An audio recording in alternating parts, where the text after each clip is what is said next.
ببهای 10 میلیون یورو اف کارگاه پرینتینگ لباجار سلیمانی هاتی آوا کرن.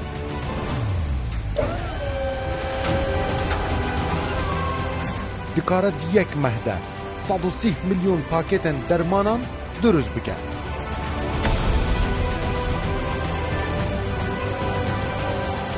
بکار آنینا باشترین آمیرن هایدلبرگ آلمانی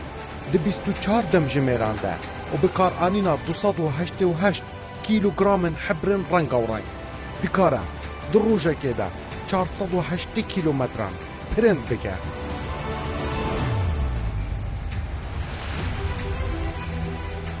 افکارگاه پرینتینگ لباجار سلیمانی دی میدین کردستان دا ببینن.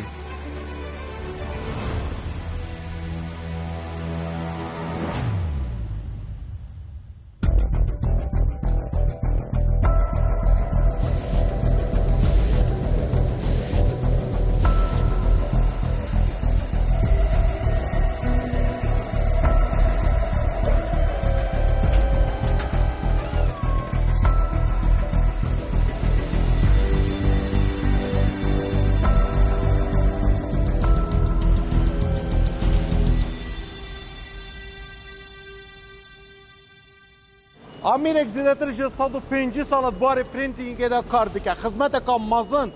در شهر جهانی یکم و دوم ده باید گل هیتلری دیجی همو جهانی نه او آمیره ادنابا کارگاه کا پرینتینگ یا سردم یا پری تکنولوژی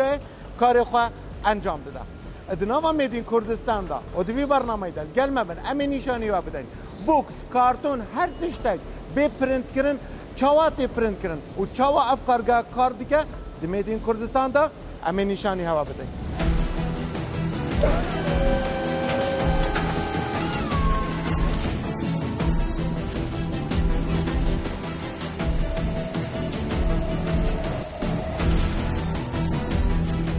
لنزیک باجار سلیمانی و دناوا باجار پیش سازیه ده افکارگاه رد یا چاپا منیه.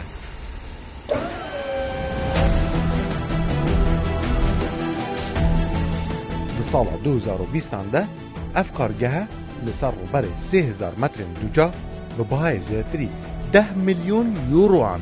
هات آوا کرن. دکاره دروژه که ده همون ریا دنابرا باجار حلبچه تا دیگه باجار زاخو به دیراتی 408 کیلومتران پرند بکن. کارگەی پیشەسازی ڕێت کۆمەڵێک ئامێری گەورە و مامناوەندی تایە کە بەپی بەرزترین ستانداردی کواڵەتی جیهانی دامەزراوە لەلایەن کۆمپانیای هایدڵبەرگی ئەڵمانیەوە بە هەمان ستاندارد ئیشەکەین بە کوانتیتی و بە کواڵتیەکی زۆر زۆر باش. ئێمە ئەمەرەکانمان لە قەبارەی متر بە 70 سانتیمتر چاپ دەگەێنێ. وامان کردووە کە خەڵکی ناو خۆمان سوود لە تواناکانمان وەرگێ، سوود لە ئەزمونەکانمان وەرگێ، سوود لەو ئامێرە تازانە وەرگێ کە هێنامانەتە ناو وڵاتەکەمانەوە.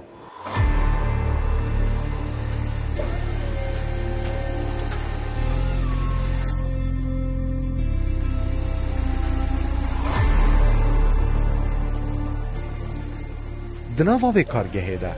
12 آمیرن مزن و جیر هنه که 24 دمجمیران کار دیگن. هر یک کارکی دیگه مینا، چاپ، برین، دروست کرنا پاکتان، دروست کرنا قالبان و آمیرش کاندنا کاغذان. اف همو آمیره به میلیونه ها پاکتان دروست دیگن. و دکارن 2505 تن کاغذان چاپ دیگن.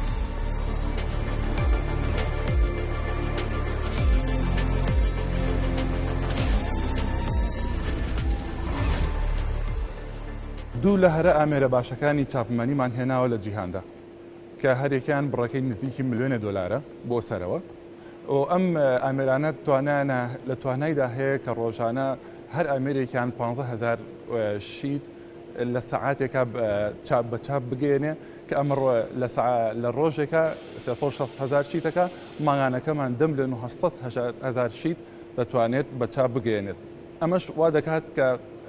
توانای ڕۆژانەمان بۆ وەرەقە سەرفکردنی وەرەقەمان 85 تن دەتوانین چاپ بکەین کە لە مانگێکا دەگاتە 2550 تن وەرەقە لێرەیە دەتوانین بە چاپ بگەێنین. و بۆ نمونە ئەگەر پرۆدەکتێکی ئەوە وەرگین بەرهەمێکی ئاوە وەرگین وەکو پاکەتێکی شروع بە کە وەری دەکرین ڕۆژانە ئێمە دەتوانین لە ماوەی سەعاتێکە مەسەلە بۆ نمونە 180,000 کارتۆنی ئەم شروبە بەرهەم بهێنین کە دەکاتە 5,400,000 لە ڕۆژێکدا کە توانای مانگانەشمان دەکاتە 162 ملیۆن و بەرەوسەرەوە بەرهەم بێنین لەم پاکەتە بە باشترین کواڵەتی بەرزترین ئاستی کواڵەتی چاپ.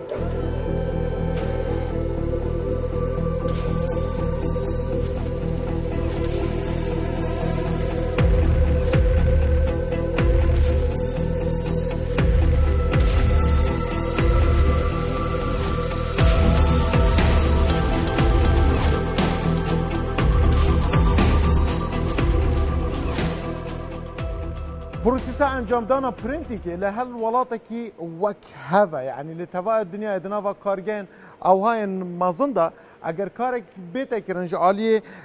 كارجي و هر وكي كات بشم كاك سردار توي ببيني اوكي بحث بكن زمان ما كمان ديان جيت نافا مالن مدن هر دريكي بروسيسا برنتيكي وكا برنتن بچوكا دبي كم جار ام ورقه بخنت نا انكو كغزه بخنت نافا اميريدا واميره دز بك بس نافا في كارجي ده وكاين دبينن فاميره براسي قالك مازنا تشتكي انا دكان بيجون واو دكاره بهزارهان شيتن مازن انكو ورقن هنا ين افن ام دكارين بيجن سايز يوان جيومتريك حتى هفته سنتيمتر دكاره بهزارهان د چرکان دا پرنت بکه به کوالیتی کا گلکی برس نه کاک سردار و کوین دبینن دبا اف کاغذتانه همه بین آماده کردن پلانک بو کارگه هيا اش بو کارگه کا دن افتشته گلک خوشه اش بو کارگه کا دن ناوا کردستان دا کو پروداکت کی دروز دکن او جی برام آنینا یک جبویاغن پوره آنکوین پرچا مرووایا دبا ام دناوا في کارگه دا بوکسن وی حاضر بکن یعنی بو پاکیجینگ و حاضر بکن اف جا هر شیته که جوان اف آمیره هنه زبلا دکاره 12 كارتون اوها السر ورقي برند بك يعني ددم جميره كده ام دكارين بيجين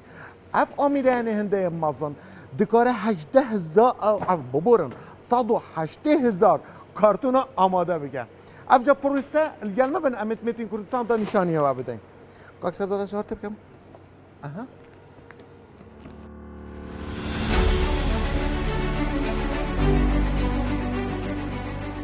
یکم جار دوی جوره ده دیزاینا پاکیتان الدوف داخوازیا کارگه هندن تین دیزاین کرن همو داتا دگلوینین پروداکتن وان لسر تین دانین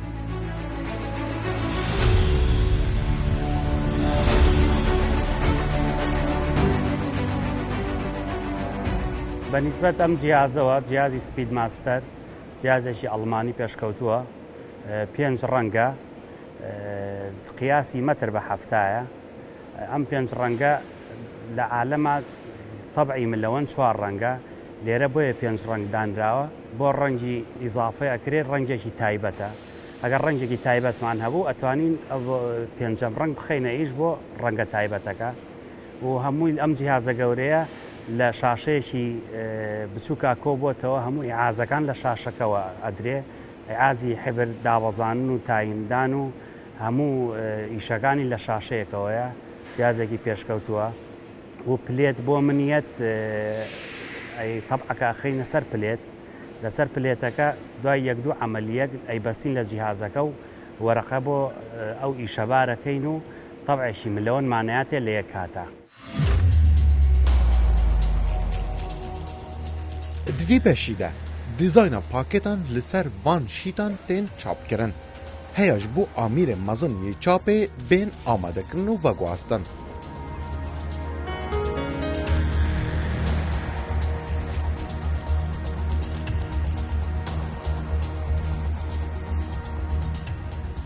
بتونن بویاغان پیویستن جبو برمانینا به 10,000 پاکتان دخن نوا وی آمیره دا و هر پشک وی آمیره رنگه که پیویست دخوازه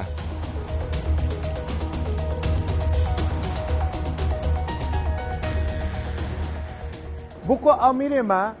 بزانا كاوي چا برند بك چونكو رنگين سيم واي كي کو ئەو ڕەنگن یش بوو پرنتێ تێنە بکارێنان یا بە پلێزەرێ قالبێکی ئەوها بێتە دروستکردن ji بۆ هەر ڕەنگێکی داکو ئاميرە بزانیتن چاوا وێ ڕەنگا بەڵاو بکە لەسەر وێ وەرەقێن ئەوێن بەرینەها مەداناین ئەفجا ئەف ئاميرە هەنێ یەکەم جار کۆن دیکە داکو ئاميرە مازانان کو پرنتەرا مازن ڕابکێشە و ئاميرێکی دنجی هەیە ئەو جی پەرش دیکە vî ئاوای کار تێتەکردن ئەڤە و دیزاینەل داویە هینە ببینن ji بۆ یê کۆمپانیا هاتیە çêkirin tamam spas ئەوها ئەم ê dest bikin kom bikin ya Allah tamam دوف دا ئەم ê beyne evî ئاميرê din çwar danene ev ئاميرە hene wê bû me ewe bike perc bike tamam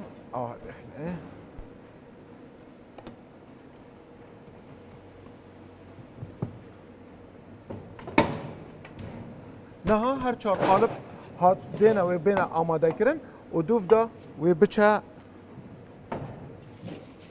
ewha ew perc bû li vî alî jî hat nakonkirin wê bikênêt nava ئاميرە mezin da wê rabikêşe û dûv da wê dest pê bike wê renga belav bike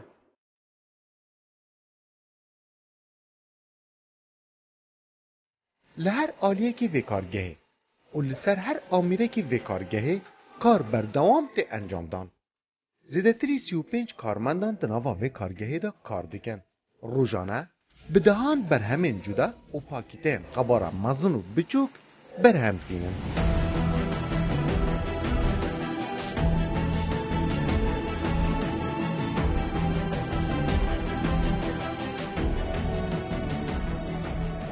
چاپخانە لە سێ بەشی سەرەکی پێکاتوە پێش چاپ چاپ دوای چاپ کاری ئێمە لە دوای چاپەوە دەست پێکا دوای ئەوەی کەوە ئەو کتێبە یا ئەو کەتەلۆکە یا هەر کارێک کە لە چاپخانە ئەنجامەدرێ دێتە بەشەکەی ئێمە بە پێی پێویست کاری تیاکرێ ئێستا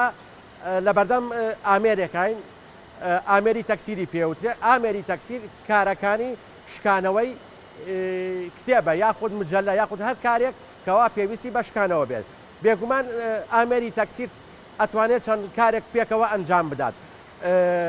ئەتوانێت شکانەوەی بکات دوو شکانەوە بکات هەتا وەکو 5 جۆر شکانەوە ئەتوانێت ئەنجامدا بۆ نمونە ئەم قورئانەی کە لە بەر دەستماندایە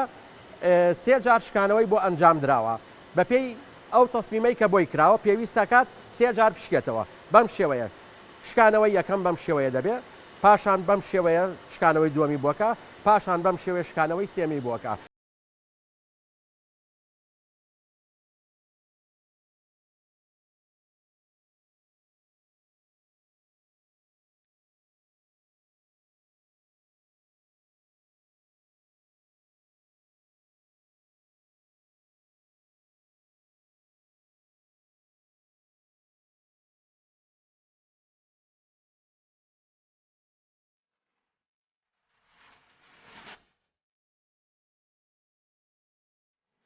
ژبەرکو ئەف ئاميرە هەنێ 4 ڕەنگن وەکو me nîşan dای her rengekî print dike paş rengekî dante ser hev ev ca epriya vî ئاميرە hene an ku kompîtera hene lê dinêrin ka reng durust ketîne seriyekî an ne yani ji bo her produktekî ew print bikin nêzîkî 100 daneyeka ew printken û têzken lê dinêrin ka durust çi bûye yan ne weke niha em ê nimûneyekê bibin bideyne Kakserdar wê lê binêre ka durust ketîne serekî yan ne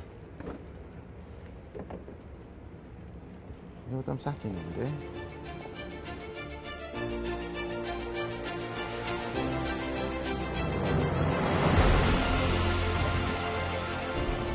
Kargehên beremanîna dermanan li Kurdistanê bifayekî mezin ji vê kargeha printingê wergirtîne ji bo pakêtkirina berhemên xwe.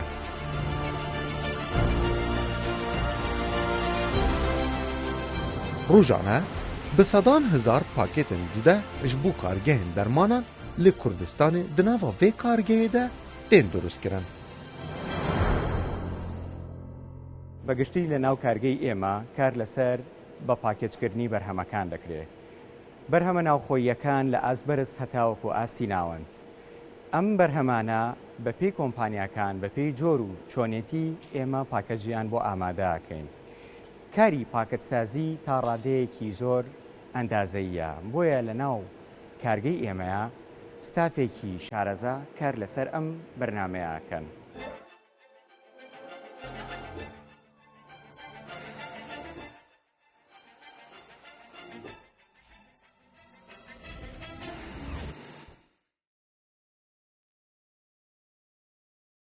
Ev amirane dibêjne day cutting yan jî cutting. Yani her şêtekê ku mitreke bi 7 santimetr diçet nav da ev ma walet ke yani dibire. Ez ê nîşanî we bidem. Niha ev kartonê dermanan e ji bo dermansaziyê brandekê an ku bêjîn kargaka dermanan li Kurdistanê hatîne çêkirin. Her 12 karton di şêtekê de ne. Yani di demjimêrekê de ev dikare nêzîkî 50,000 kartonan درست بکن. نه از یکی نشانی بدم که چاوا چه کریه اوی آمیری. بونمونه اوی آمینا داره. از این نشانی بدم چاوا. چاوا با کارتون. اوها. دوفدا ویج عالی جیری و بگیرتن. تمام. نه کیف زحمته دستی.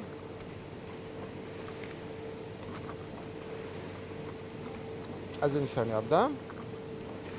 اوها جعالی سری وجی اوها او درمان دشان نافدا ام او شروب او تشتي تفقارن تن اوها درست به بله افیه که براستی بدستی نه کرن گله کی زحمته پاچوات کرن نه اینه ببینن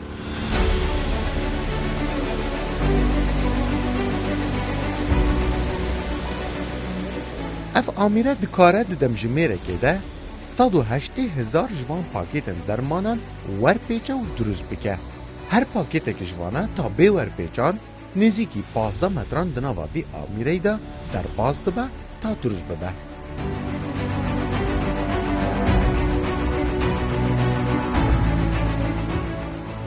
یەکێک لە گرنگترین بەرهەمەکانمان کە لە گەرکەکەماندا بەرهەم دەهێنرێت دروستکردنی کارتۆنی کاغەزە بۆ بابەتەکانی فاسفود بەرگر بێت پیتزا بێت یاخود شیرینی ئێمە لێرە زۆر گرنگی بە کوالیتیەکەی دەدەین ئیتر لە دابینکردنی مەوادە خاوەکانیەوە بێت کە جۆری کاغەزەکە ئەگرێتەوە تایبەتە بۆ خواردن چونکە ئەم جۆرە کاغەزە بەرلێکەوتنی ڕاستەوخۆی هەیە لەگەڵ خواردنەکەدا دەبێت جۆرێکی تایبەتی کاغەز بێت و هەروها ئەو حبرێشی کە هەڵی ئەبژێرین هەر جیاواز و تایبەتە بۆ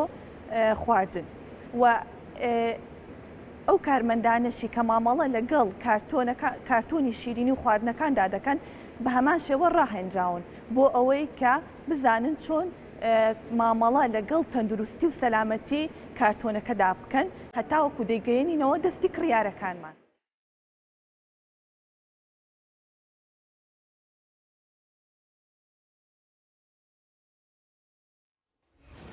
Almanya beri 105 sala hazır ve ekida kirin ku Amerika dibare printing ve cutting da duruz biken ku bu kara 200 salan kar bike be maintenance be parçayı yedek o bu kara ki profesyonelci anjam bede. Dışarı cihani ekem o duam da Hitler'i propagandaya ka geleki mazam van Amerikan dikir bu şarkı diji hamu cihani. Kare vi Amerika'yı cutting'a dikara buksen avha kat bike و بوکسن او حال درست بکره نه افکارگه اوی آمیره کارتینه کدنا و هر کاغذ که او هاده دکاره 8 بوکسان درست بکه کارگه اجمرا گوتن دلیر بریار اف آمیره حتی 5 سال دیجی زیده باری کوان آمیره نوتر و تکنولوژی نوشی کارتینه بله وی کار اوی آمیره بکن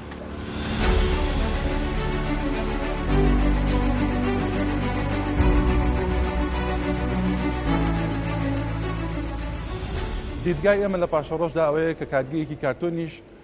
دامەزرێنین لەگەڵ هەماهەنگ لەگەڵ ئەم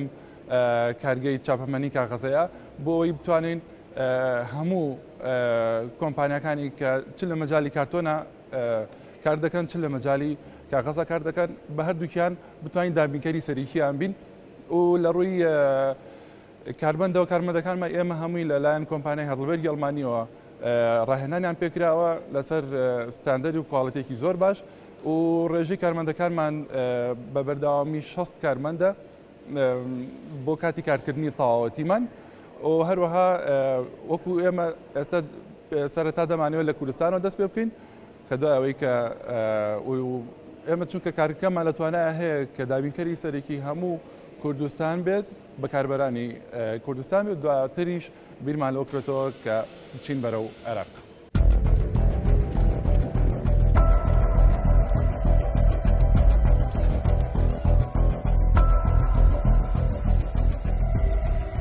پێشکەفتنا چاپێ و دروستکردنا کارگەهên تایبەت vî buwarî de li Kurdistanê pêşveçûneka mezin bixwe dîtîne.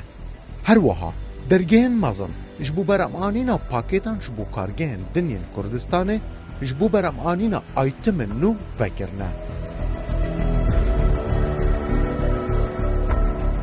Biryare di 5 salê bê de 8 kargehên dinyên vî buwarê an ku buwarê çapameniyê li Kurdistanê bên ava kirin.